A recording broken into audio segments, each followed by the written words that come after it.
হরে কৃষ্ণ। এক প্রভু আমাকে প্রশ্ন করেছিলেন যে মাতাজি, একাদশীতে কি মশা মারা যাবে?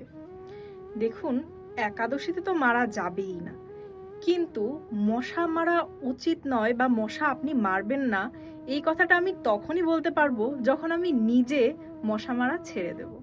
তবে শাস্ত্র কিন্তু অন্য কথা বলছে।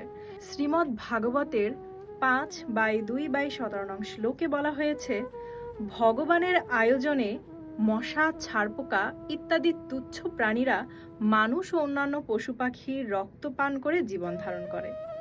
এই তুচ্ছ প্রাণীদের কোনো ধারণাই নেই যে তাদের দংশনের ফলে মানুষের কষ্ট হয়।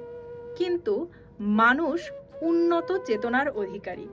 তারা জানে যে মৃত্যু কতটা যন্ত্রণা এবং বেদনাদায়ক। তাই মানুষ